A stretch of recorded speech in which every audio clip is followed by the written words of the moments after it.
home in Saskatchewan.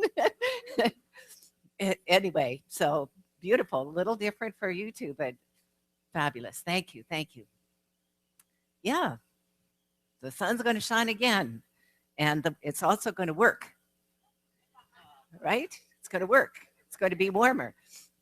So it's this thing called You is the book that I'm using as my theme, and today's message is, let's see if we've got it working. Have we? Just about. Okay, there. Expectancy speeds progress. And if you could see this sweet little picture, little boy is looking up the chimney. What is he expecting? Santa. He's expecting Santa. So at this time of year, there's expectancy is in the air. The gifts are shaken, rattled, or maybe not in your house, but they were in my house. And wonder what's in this thing. And most of them actually stayed wrapped right until Christmas. That was the rule. Expectancy speeds progress. Now, I need to say first off, this is about you with God. This is about you and other people. Because expectations are deadly. They're going to kill relationships. So that is not what this talk is about. This is about your own inner expectancy. And while I'm on this slide, I want to tell you my favorite Christmas story, which is a little boy was being taught by his mother that this was really about Jesus' birth. And so it was about praying to Jesus. It was not about Santa Claus. So Jesus was going to bring the presents. And if he was good. And he was really having trouble being good. Almost every day, he would apologize to his mother and he would say, but tomorrow, Mommy, I'm going to be so much better. I'm going to be good all day long. And then the next day, and the next day, and the next day. And finally, it's Christmas Eve. And he slipped downstairs to the nativity scene and he took one of the little things, put it inside his pajamas, went back upstairs, put it in his sock drawer, the very bottom at the back, and took out a piece of paper and started writing, Dear Jesus, if you ever want to see your mother again,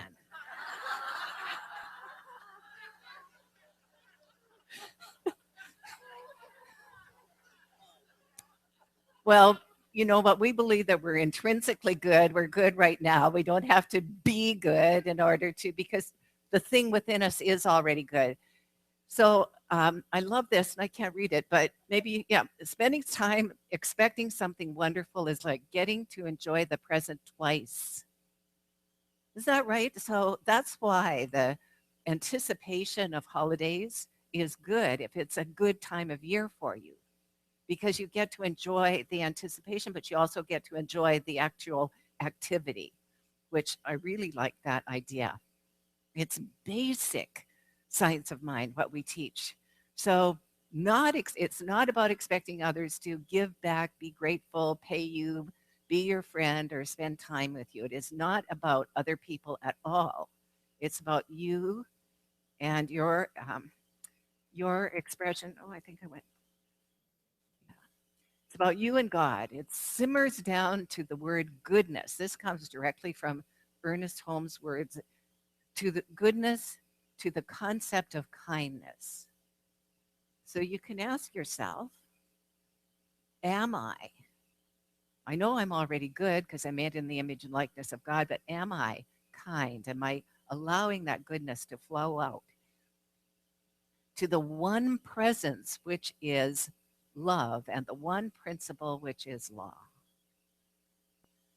That's what we're talking about.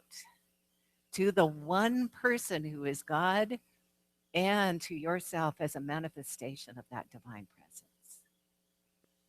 So expectancy speeds progress. God never sets one man's opinion against that of another. So you know it's not coming from God. And we learn to listen with love and with inner ears so that we can hear other opinions that are different from our own. So here, Holmes gives a very clear idea of what to do when a problem occurs in your life. Not really talking now about the life that of all of society, but it would work there too. Your life when a problem occurs. First of all, maybe the word problem is a bit of a catch. Eric Butterworth says change it to project. When a project occurs, see the difference? It's all of a sudden, oh, I can manage a project. I can think in terms, and Holmes says the same thing, that when a problem confronts you, take it in the silence of your consciousness. In other words, the thing within you that is all knowing knows exactly how to solve what the solution is to that problem. But as I pointed out last week when I drew on the mirror, oftentimes we are so intent on changing the effects that we forget to change the cause. We need to plant a new causation, a new seed. And expectancy speeds progress. So when the farmer, my nephews are farmers, they never expect anything except what they're planted. If they planted rye, they're expecting, well, it's not canola. If they planted canola, they expect canola. If they planted oats, they expect oats. They would be so surprised, and probably in someone else's field, if there was something other than what they planted. What you're going to always sow is what you're going to reap is what you have sown, what you have planted. So learn how to think abundantly. This is hard to see, but it's such a wonderful picture. This is a rabbit. Those are carrots. Carrots as far as the eye could see. Now that's abundance thinking, right? The thing he wants, lots and lots and lots, so much, there's nothing else but abundance. Well, we live in limitless abundance. Our good wants us.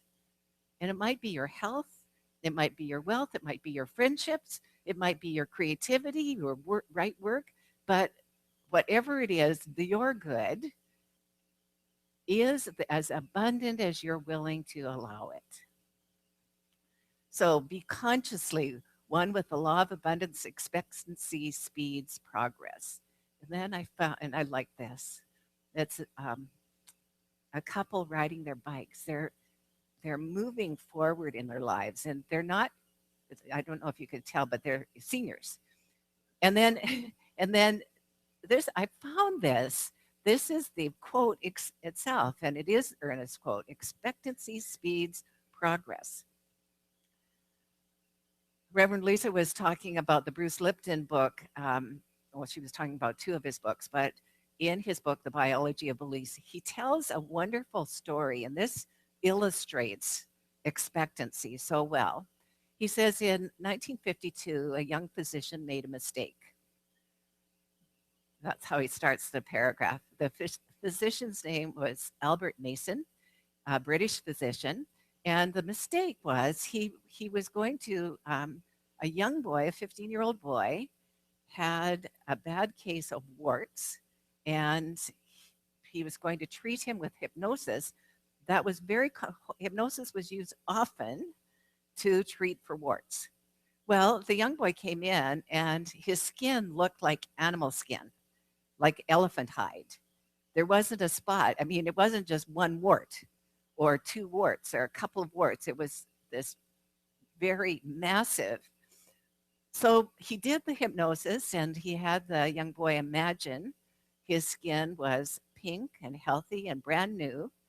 And the boy came back the next week, and sure enough, the skin on that arm was pink and healthy and brand new. They went to the surgeon who had tried skin grafts on the boy's arms, and the surgeon was astonished.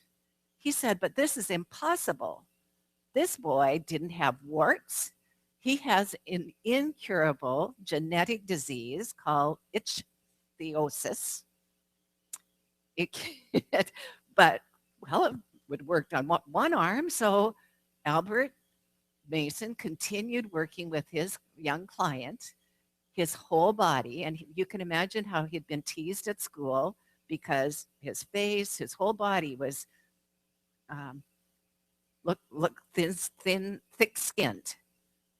His entire body was healed. So then he wrote about it in the Journal of Medicine, and people, wow, Albert Mason can heal the incurable. And all of these incurable people came. Nothing worked from that point on. But why that illustrates the expectancy speeds. He expected that boy to heal. He thought he was dealing with a case of warts. And because it had worked the first time, he expected it to work the next times. And he said himself that once he knew that it was an incurable, when people with incurable diseases were coming to him, he no longer believed that hypnosis would work. Wow. Wow. Even though he tried it, he did it, but his own deep belief wasn't there. It's your deep belief that speeds progress. And how do you change those deep beliefs? Um, the subconscious mind is the medium between unconditional good and the amount of good you shall experience. Subconscious mind, Ernest Holmes is very clear, is my subconscious mind is merely a portion of the subconscious mind of God. There's only one. It's everywhere present. We all use it. So if you think about it, it's been often compared to an iceberg, that the subconscious is the by far vaster portion of the iceberg.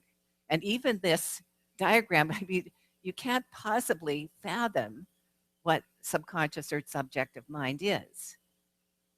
And I love this, and it's incredibly powerful. It heals the incurable. But you have to expect it. You have to expect that whatever you're planting is going to bear fruit of whatever you're planting. You're not going to get peas in that oat field.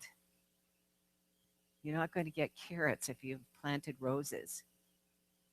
So no matter how much good is in your life today, expect greater good tomorrow. Expect to meet new friends. Expect new and wonderful experiences.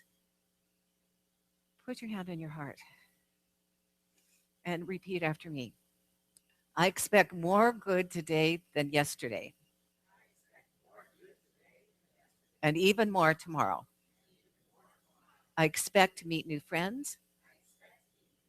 I expect new and wonderful experiences.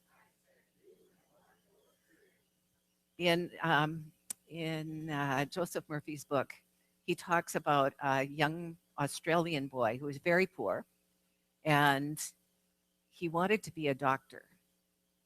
And so he got a job working for some doctors, cleaning their offices or some such thing. And he saw the framed certificates of the doctors that he was working for. And every day, he would go home, and at night, last thing at night, first thing in the morning, he would imagine a certificate with his name, MD. But how was a young boy, poor farm kid, ever going to have that occur? One of the doctors he worked for thought he had promise and actually put him through medical school.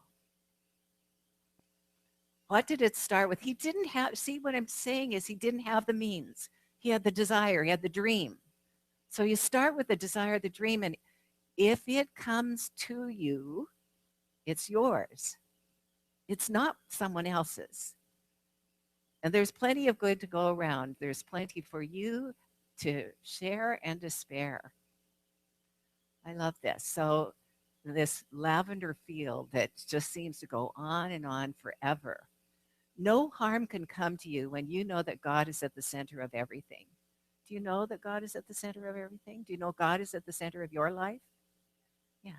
And when you really know that, no harm can come to you.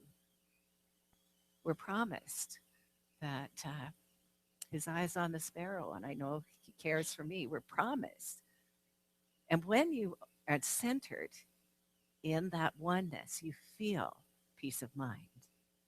You feel that you're one with all life. So I move through life knowing that I am safe, divinely protected, and guided. I know. I move through life knowing that I am safe, divinely protected, and guided. This this message this morning is mostly from chapter 8 of this thing called You. And one of the things that Ernest does is he has meditations throughout every chapter, just short ones, just ideas to contemplate. And the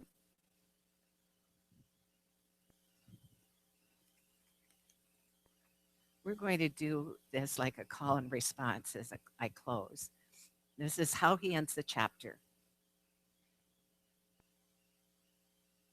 I know I can make conscious use of the divine law of my being. I know that this law reacts immediately and creatively to my faith. I know that when I speak this word for myself, there is a direct reaction toward me. I know that when I speak it for others, there is a direct reaction toward them.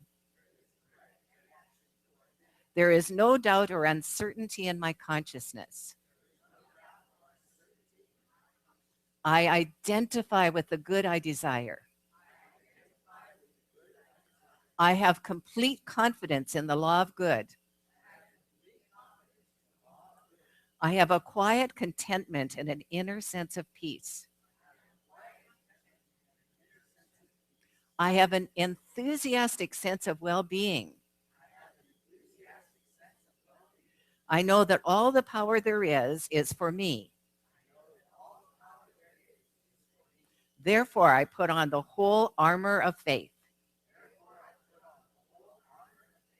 I am free spirit. I am perfect life. I am in conscious union with the God who is right where I am. And so it is. And so I am. And so are you.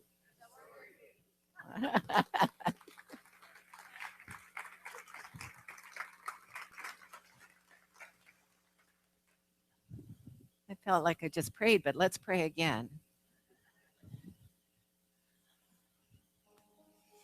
Diane will set the consciousness.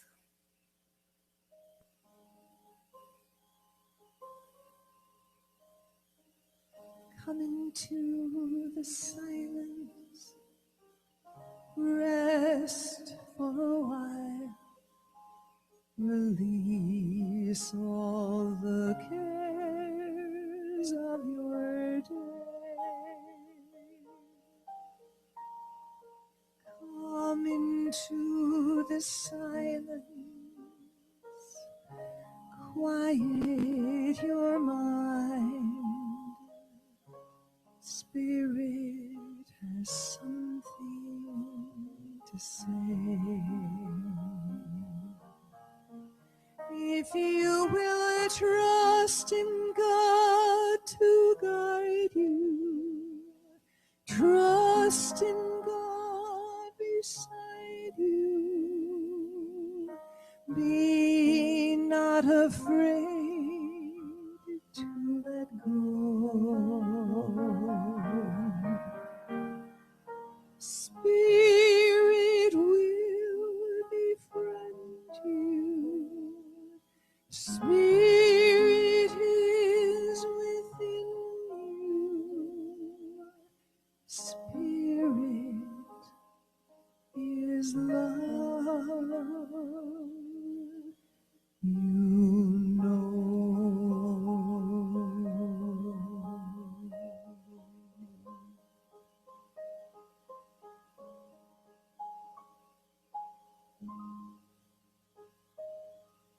In this holy moment of now, I remember that there is love, there is God, there is only this one and nothing else. I remember that this one operates through a perfect law or principle, responding always to any impress made upon it. I remember that this one that is divine life is my life right here, right now. I speak this word for everyone here. And if there's anything that doesn't feel right to you, just let it go. But this is what I know. I know it for everyone. I know that I am one with Source. And the awareness of that oneness brings infinite good, infinite blessings, infinite ideas. That oneness is all in all. That today I plant consistently the good that I desire. I imagine it in detail. I relish it. I dance it. I sing it. I express it. It is who and what I am. The dream of my heart is there for me. And I say yes to it today. Nothing limits God. And so neither age nor anything else stands in my way. I move forward claiming those greater gifts in a great way. I know that creativity is mine, health is mine, vitality and energy and aliveness is mine. I know that prosperity is mine, and I enjoy this prosperity, this abundance in every avenue, every activity in my life. I am blessed and I am grateful. And I know that anything unlike this word, any doubts are uprooted and discarded so that the divine mind can flow through me and law could do its work, that the universe can make it so. I'm grateful that this is the truth. I'm grateful for God's glory in my life and in the life of all others. I'm grateful. With my heart filled with gratitude, I simply place this word in the action and activity of law. I let it be. And please join me in saying, and so it is. Thank you, Diane. And Thank you, now